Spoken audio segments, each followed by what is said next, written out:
ಬೆಳೆಸಿರುವ ಸಾಧು ನಿಜ ಗುಣಿಗೆ ಮಣಿಯುವೆನು, ಸಾಧು ನಿಜ ಗುಣಿಗೆ ಮಣಿಯುವೆನು. ನಿಜವಂದರಿಸುವ ಶ್ರೀ ನಿಜ ಗುಣಿಯ ಗಂಧವು ನಿಜವಾಗಿ ಬೇಡಿಯಲು ಮನ ಒಳಗಿಸುವ ಸುಜನರಿಗೆ ನಿತ್ಯ ನಮಿಸುವೆನು, ಸುಜನರಿಗೆ ನಿತ್ಯ ನಮಿಸುವೆನು. ಬದ್ಧ ಜೀವರಿಗೆಲ್ಲ ಅದ್ವೈತ ಬೋಧನೆ ಸುಂದರನಾಗಿ ಕೈದಾಸಿ ತಿಳಿಸಿದ ಸಿದ್ಧರುಡರಿಗೆ ನತನಕ್ಕೆ, ಸಿದ್ಧರುಡರಿಗೆ ನತನಕ್ಕೆ. ಬಾಳ ಬಲವೇರಾತ್ಮಗೆ ಸರಿ ಬಾಳ ಗಜ್ಜನೆ ಕೇಳುವ ತನಕ ಬಾಳ ಭೂತದೆಂಬಗೆ ಶಾಂತವೆಂಬುವ ನಡಿಗಳು ಬಾಳ ಶಕ್ತಿಯ ಸುಮಗರ್ಜನೆ ಬಾಳ ಕೇಳಿದ ಬಳಿಕ ಭೂತವು ಬಾಳ ಕೇಳಲು ಬೇಕು ಎಂಬ ಶಾಸ್ತ್ರವನ್ನು.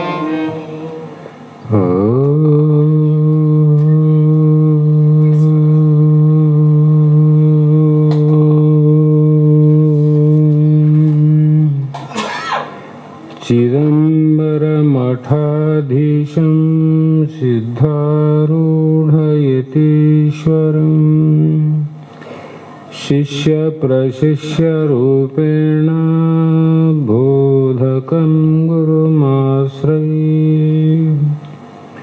यदङ्घ्रिकमलद्वन्द्वं तापत्रयनिवारणम् शान्तेकपदं देवं वन्दे सिद्धारूढमहं भजे. जगदादि जगद्गुरु अद्वैत सार्वभौम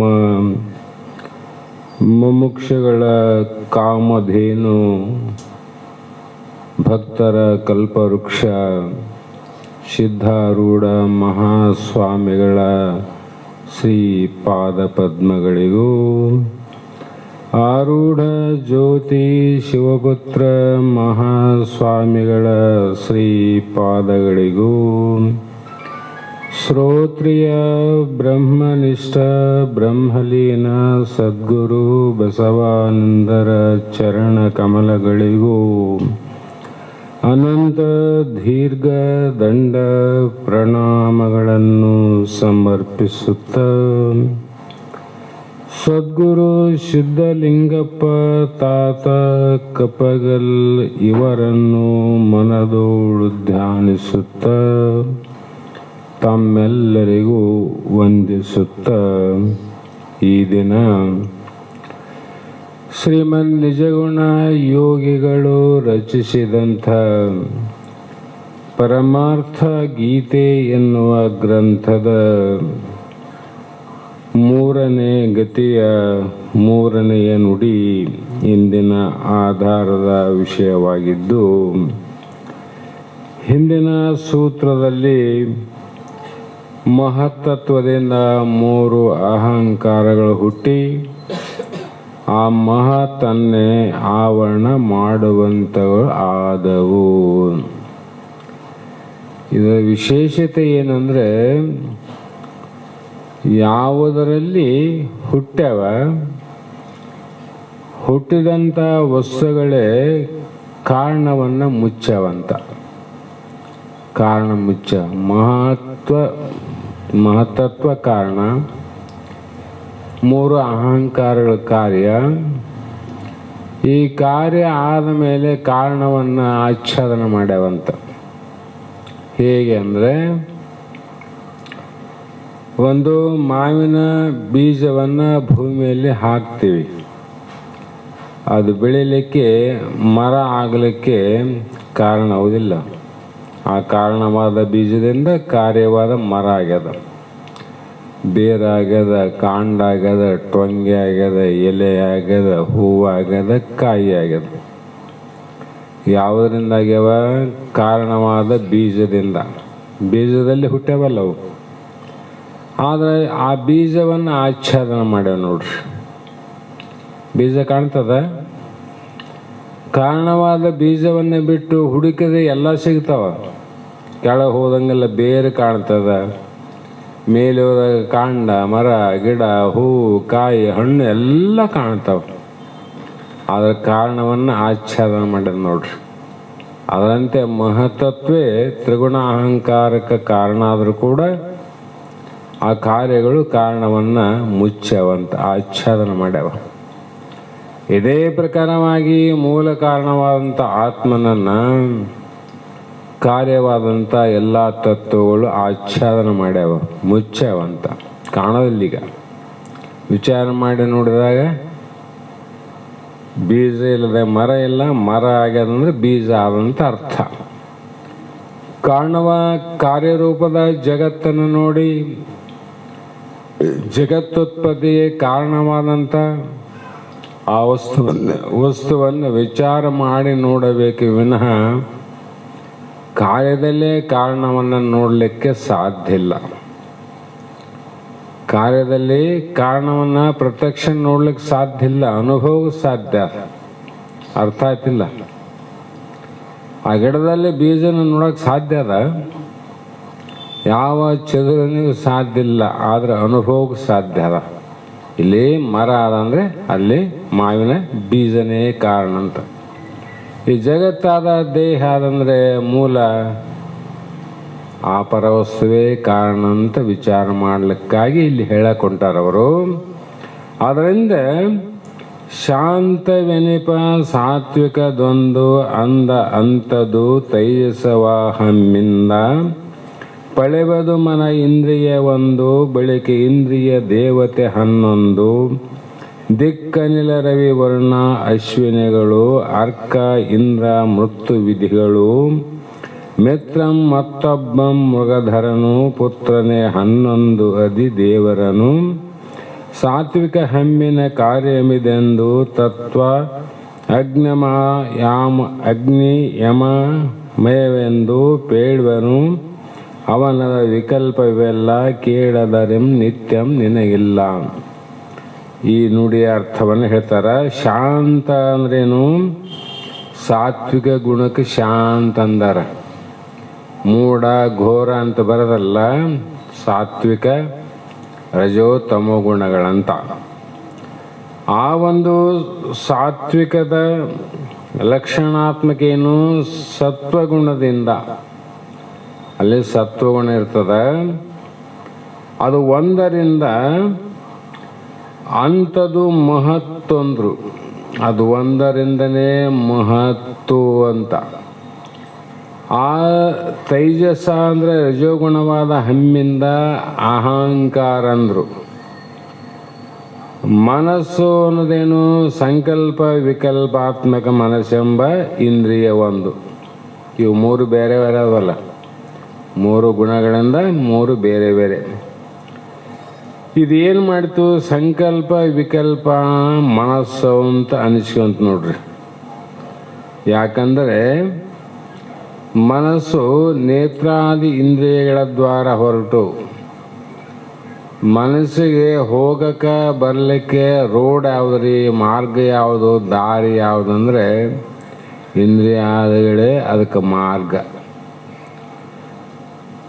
ಬೇರೆ ಬೇರೆ ಯಾವಾದರೂ ಎಲ್ಲೆಲ್ಲಿ ಹೋಗಿ ಬರಬಹುದು ಇಲ್ಲಂತಲ್ಲ. ಸಮಯವಿದ್ದಾಗ ನೀರಿನಲ್ಲಿ ಟ್ಯಾಕ್ಟ್ರ್ ಹೋಗಿ ಬರ್ಬೋದು, ಟ್ಯಾಕ್ಟ್ರ್ ಹೋಗೋ ಜಾಗದಲ್ಲಿ ಇನ್ನೊಂದು ಹೋಗ್ಬೋದು. ಪರ್ಯಾಯ ವ್ಯವಸ್ಥೆಯಲ್ಲಿ ಹೆಚ್ಚು ಕಮ್ಮಿ ಆಗ್ಬೋದು. ಆದರೆ ಮನಸ್ಸು ಅನ್ನುವ ಇಂದ್ರಿಯ ಏನದ, ಇದು ಇಂದ್ರಿಯ ದ್ವಾರನೇ ಹೋಗು ವಿನಃ ಮತ್ತೊಂದು ದ್ವಾರದಿಂದ ಹೋಗಲಿಕ್ಕೆ ಮಾರ್ಗನೇ ಇಲ್ಲ. ಅದು ಹೊರಗೆ ಹೋಗಿ ನೇತ್ರದಿಂದ ಏನು ಮಾಡಿತು? ಜ್ಞಾನೇಂದ್ರಿಯ ದ್ವಾರ. ಅದಕ್ಕೆ ಕಣ್ಣಿನಿಂದ ಹೊರಗೆ ಹೋಗಿ ರೂಪವನ್ನು ನೋಡ್ತದಿಲ್ಲ. ಆಮೇಲೆ ಸ್ತೋತ್ರ ಅಂದರೆ ಕಿವಿ ದ್ವಾರದಿಂದ ಹೋಗಿ ಶಬ್ದವನ್ನು ಕೇಳ್ತದ. ನಾಲಿಗೆಯನ್ನು ಸಾಧನ ಮಾಡಿಕೊಂಡು ರುಚಿಯನ್ನು ನೋಡ್ತದ.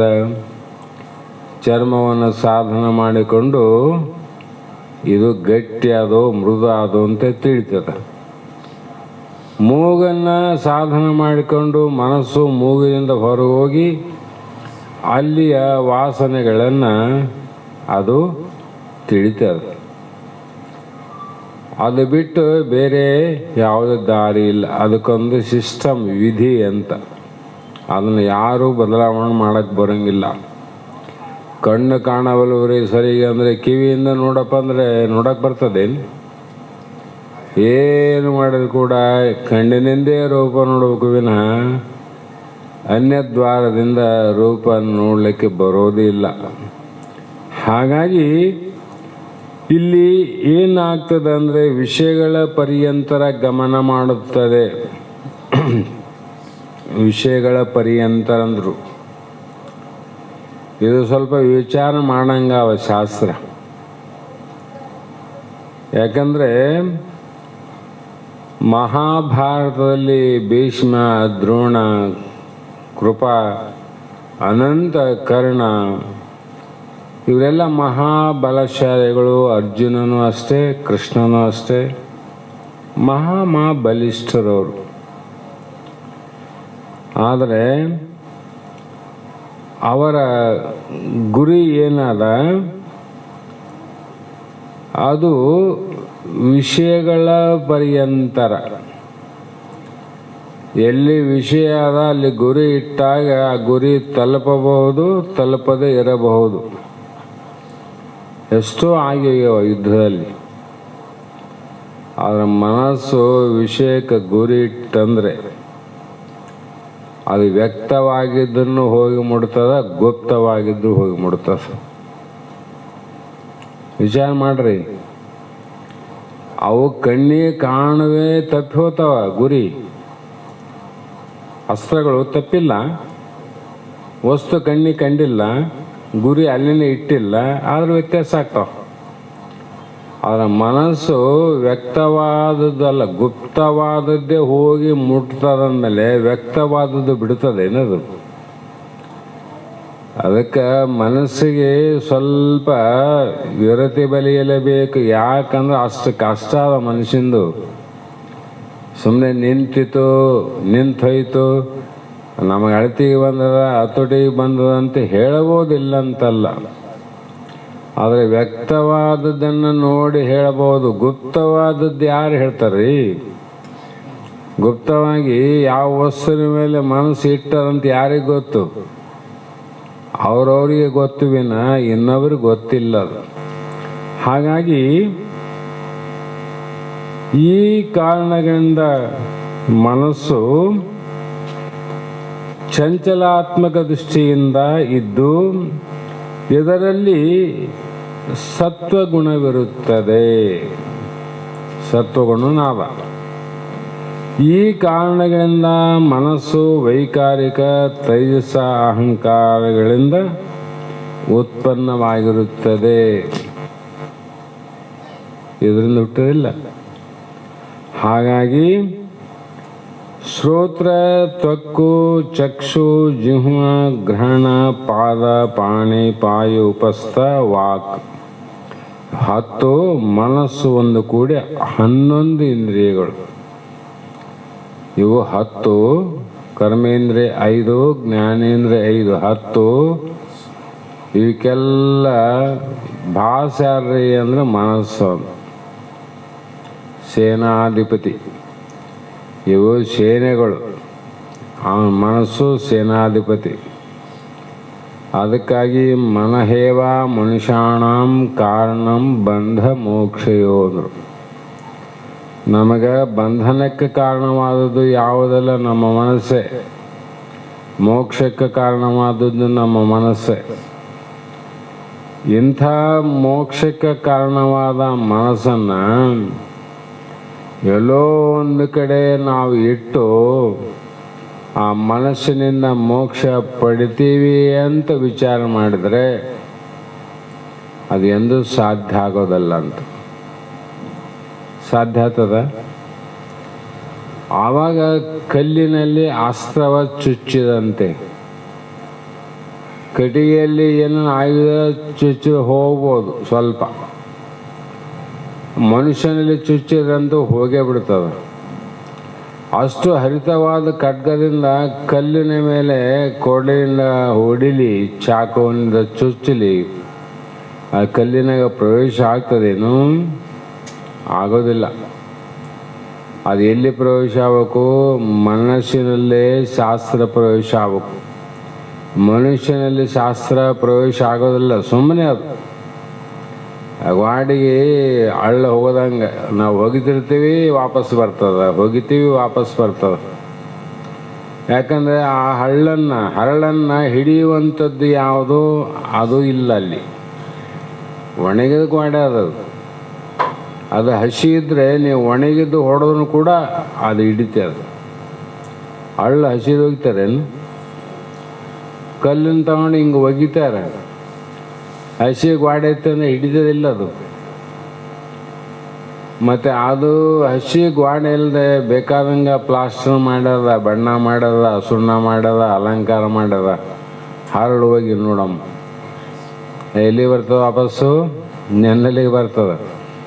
ಅದಕ್ಕೆ ಮನುಷ್ಯ ನೀನು ಬಹಳ ಅಲಂಕಾರ ಆಗಿದ್ದಿಲ್ಲ ಅಂತಲ್ಲ, ಮಾತಿನಲ್ಲೇ ಅಲಂಕಾರ ಇದ್ದಿ. ಒಬ್ಬೊಬ್ಬರು ಒಂದೊಂದರಲ್ಲಿ ಪ್ರವೀಣರು. ಆಮೇಲೆ ಇನ್ನೂ ಕೆಲವರು ಅವರು ತಾವು ಶರೀರಕ್ಕೆ ಬಳಸುವಂಥ ಕೆಲವು ವಸ್ತುಗಳಿಂದ ಅಲಂಕಾರ ಮಾಡ್ತಾರೆ. ನಾನಾ ಥರ ಅವಲ್ಲ. ಅಷ್ಟು ಅಲಂಕಾರ ಮಾಡಿ, ಮನೆಗೆ ಅಲಂಕಾರ ಮಾಡಿ ಹಳ್ಳು ಹೋದ್ರೆ ಹೆಂಗೆ ವಾಪಸ್ ಬರ್ತದಿಲ್ಲ?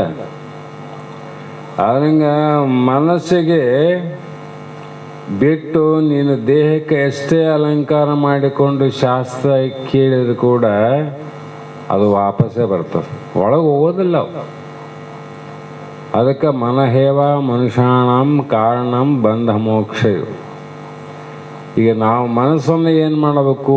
ಮನಸ್ಸಿನಲ್ಲೇ ಪ್ರವೇಶ ಆಗಬೇಕಾದ್ರೆ ಮನಸ್ಸನ್ನು ಯಾವಾಗಲೂ ಸ್ವಚ್ಛವಾಗಿರಬೇಕು. ಮನಸ್ಸಿನಲ್ಲಿ ಪ್ರವೇಶವಾಗುವ ದ್ವಾರವನ್ನು ಬಿಡಬೇಕು. ಮನೆ ದೊಡ್ಡದಾದ್ರಿ ಬಾಗಿಲಿನೇ ಇಲ್ಲಂದ್ರೆ, ಮನೆ ಭಾಳ ದೊಡ್ಡದದ, 3 ಅಂತಸ್ತಿನ ಮನೆ ಅದ, ಮನೆ ಒಳಗೆ ಹೋಗಕ್ಕೆ ಬಾಗಿಲಿಲ್ಲ, ದ್ವಾರನಿಲ್ಲ, ಮನುಷ್ಯ ಹೋಗಿ ಬರ್ತಾನೆ? ಸಾಧ್ಯ ಇಲ್ಲಲ್ಲ.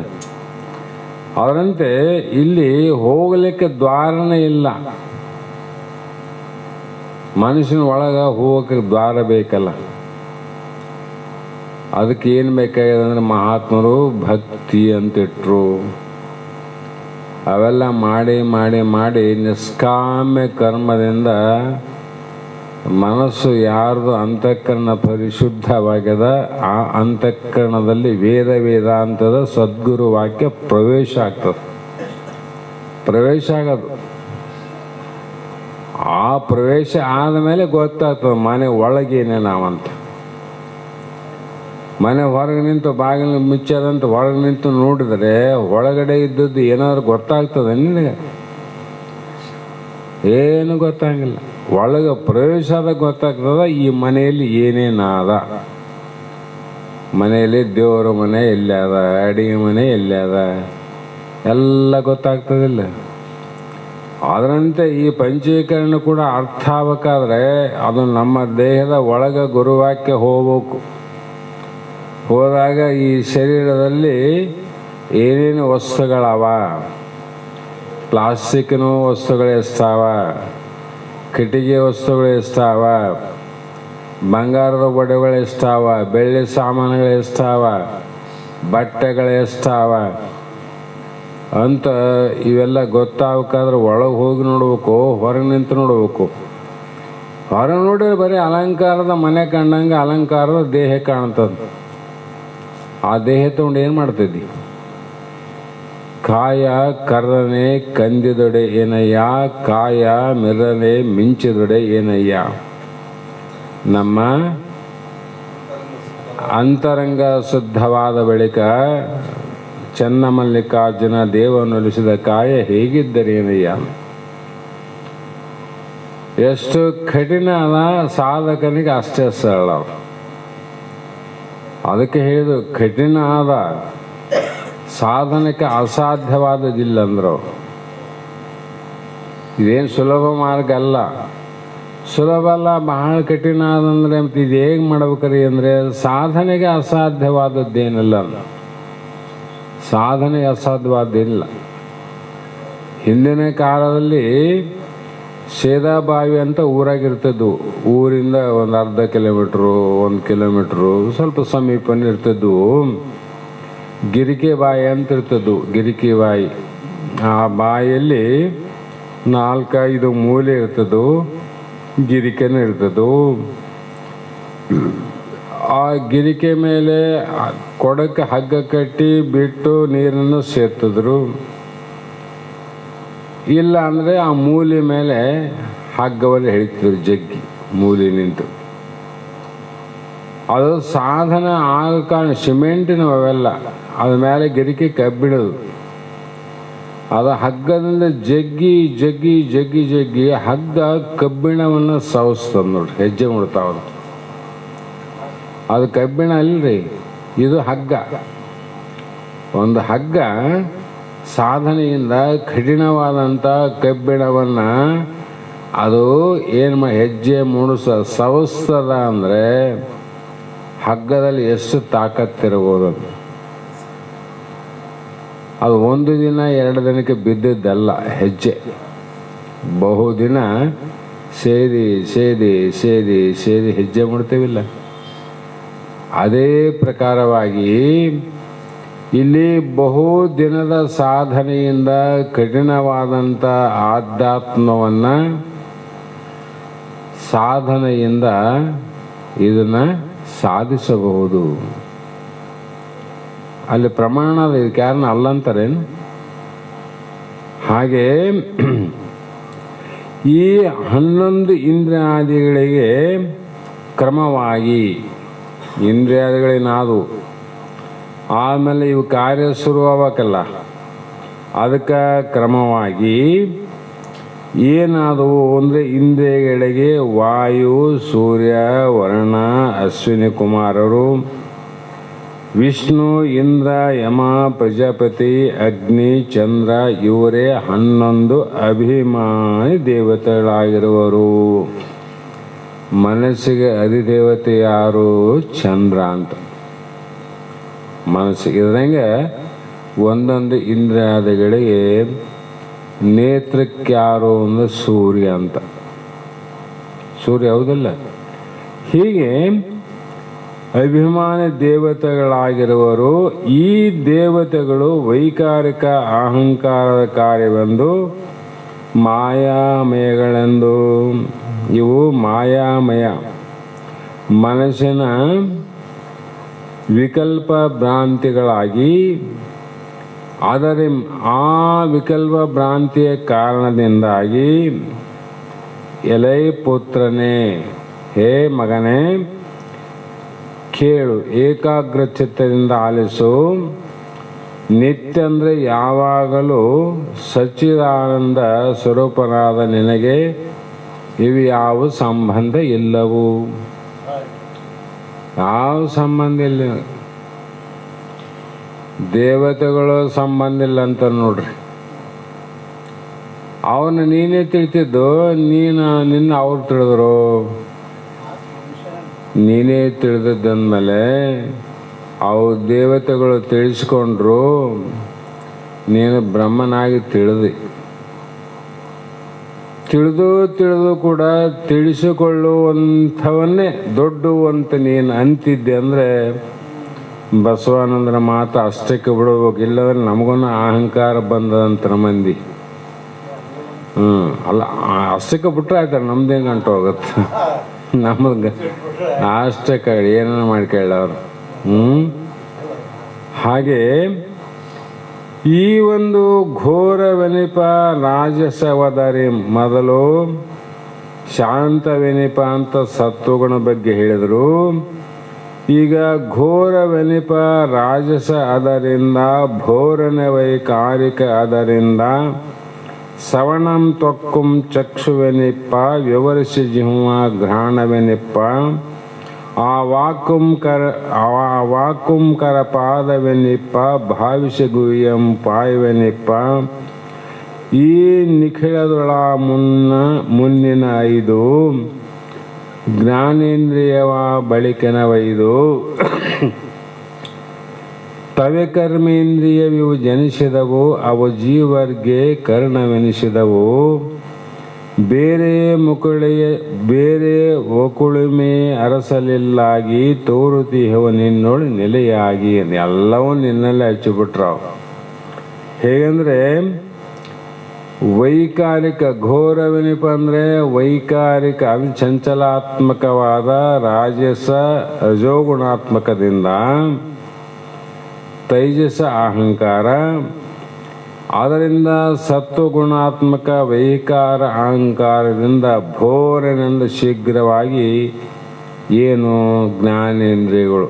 ಸವಣಂ ಅಂದರೆ ಕಿವಿ, ತ್ವಕ್ ಅಂದರೆ ಚರ್ಮ, ಚಕ್ಷು ಅಂದರೆ ಕಣ್ಣು, ಹೀಗೆ ವಿಚಾರ ಮಾಡಿ ನೋಡಲು ನಾಲಿಗೆ, ನಾಸಿಕ ಅಂದ್ರೆ ಮೂಗು, ಇವುಗಳು ಕರೆಸಿಕೊಳ್ಳುವು. ಯಾರು ಕರೆದ್ರು ಇವನು? ಇವನ್ನ ಯಾರು ಕರೆದಾರ? ಮಾಡಿದ ನಾವು, ಕರೆದವ್ರು ನಾವು. ಕಿವಿಗೆ ಇದು ಕಿವಿ ಅಂತ ಎಲ್ಲಿನ ಮುರುವಾಕ್ಯಾರ ಇದಕ್ಕೆ ಮೂಗಂತ ಏನು ಹೆಸರು ಬರೋದಿಲ್ಲ, ಕಿವಿ ಅಂತ ಬರೋದಿಲ್ಲ, ಕಣ್ಣಂತ ಬರೋದಿಲ್ಲ.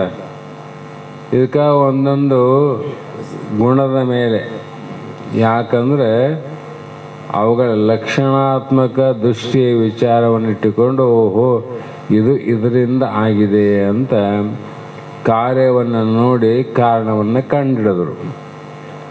ಇದು ಈ ಜ್ಞಾನೇಂದ್ರಿಯಗಳು ಉತ್ಪನ್ನವಾಗಿ ಅವೇನು ಮಾಡಿದವು ಅಂದರೆ ಅಭಿಮಾನಿ ಅಧಿದೇವತೆಗಳಿಂದ ಹೋದಲ್ಲ, ಅವರಿಂದ ಶಬ್ದ ಸ್ಪರ್ಶ ರೂಪ ರಸಗಂಧಗಳನ್ನು ತಿಳಿಯೋಕೆ ಶುರು ಮಾಡಿದ್ರು. ನೋಡಿ, ಪ್ರಕಾಶ ಮಾಡೋದು ನೀನೇ, ಶಬ್ದವನ್ನು ಪ್ರಕಾಶ ಮಾಡಿದವು ನೀನೆ, ರೂಪ ಪ್ರಕಾಶ ಆಗೋದು ನೀನೆ.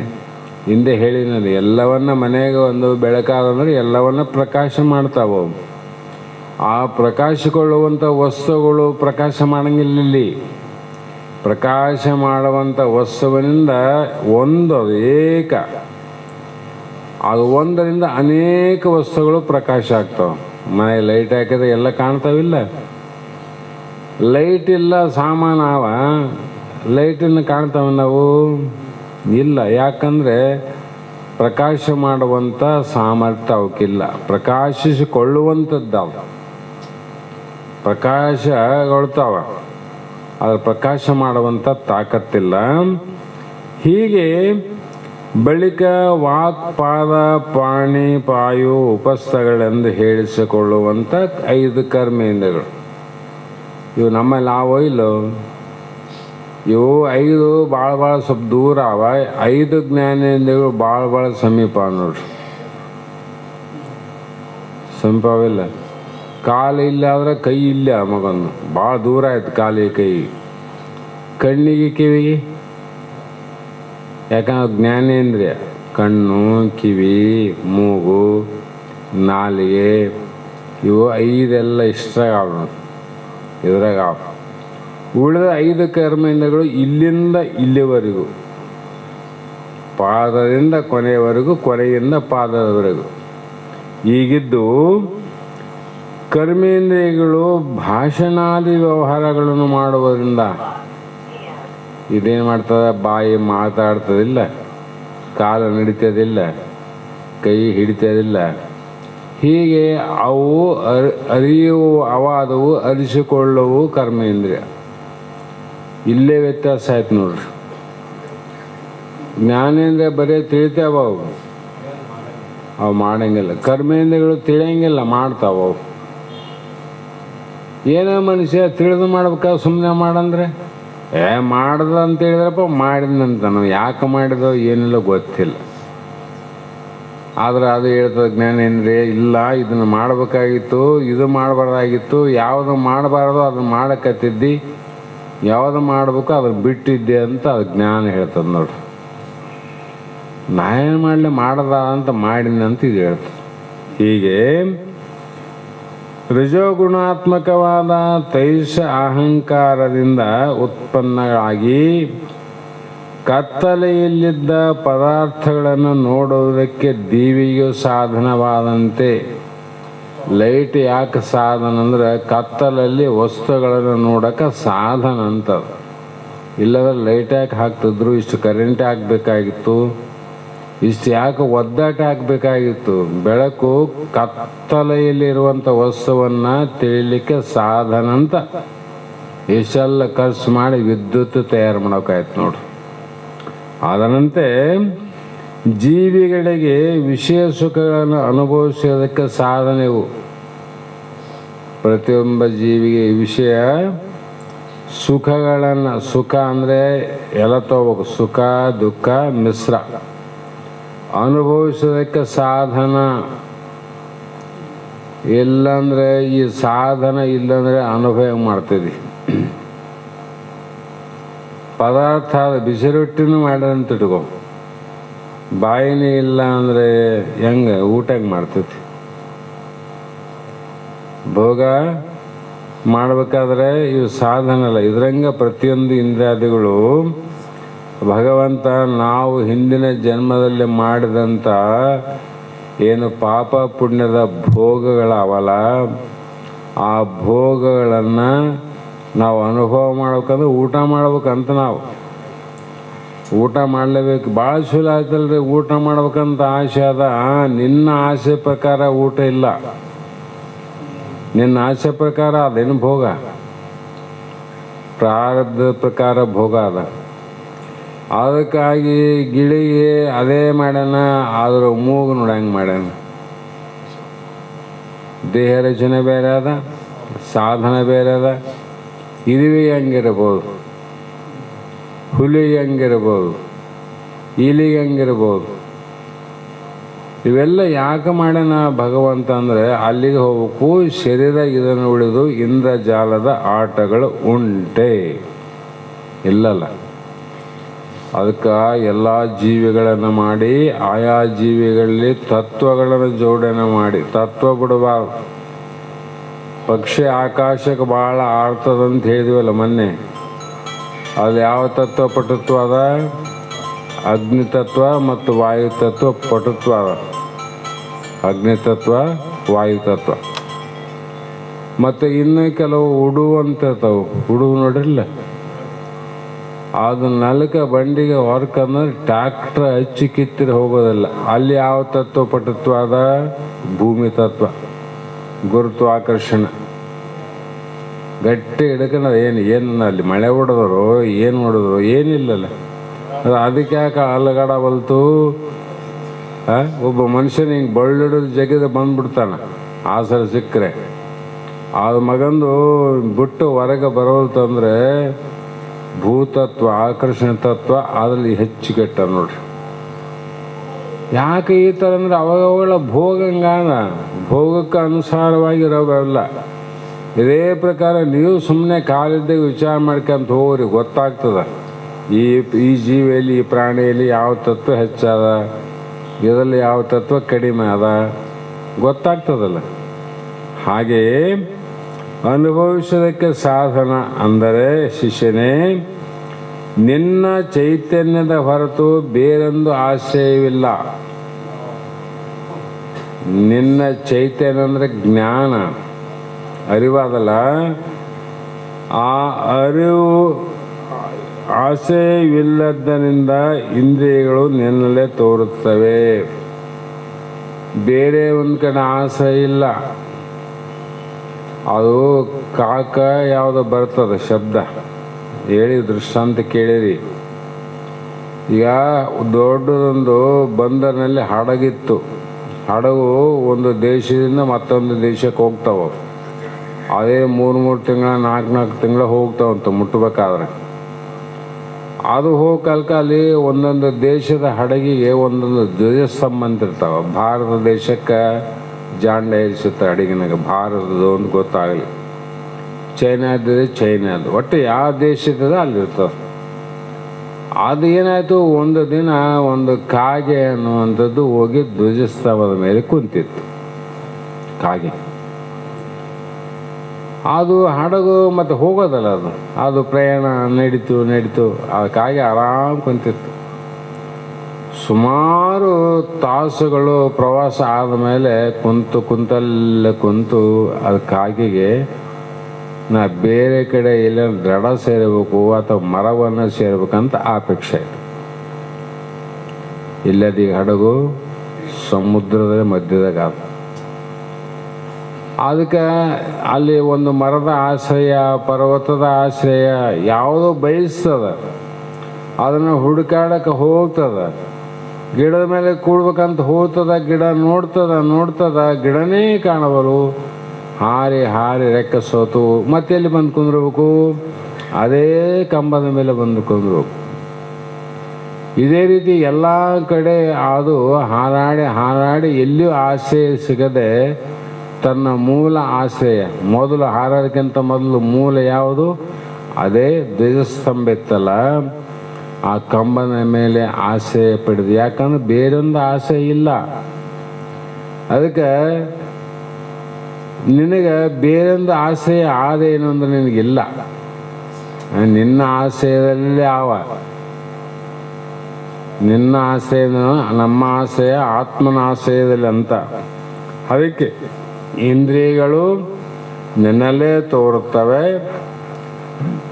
ನಿನ್ನಲ್ಲೇ ಆಶ್ರಯ ಪಡೆಯುತ್ತವೆ, ನಿನ್ನಲ್ಲೇ ಅಡಗುತ್ತವೆ.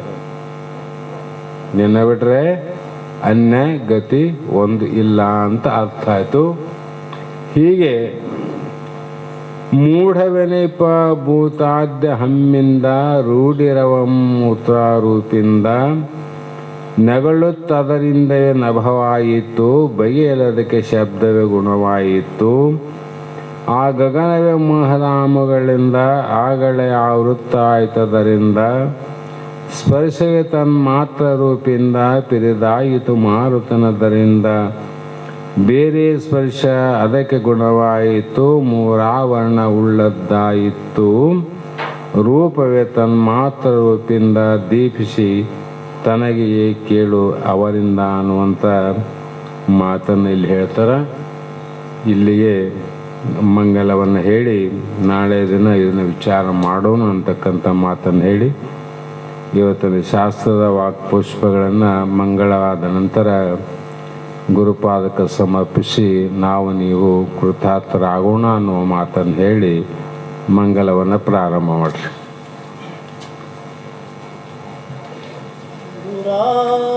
ಸಿದ್ಧಾರೂಢ ಸಮರ್ಥ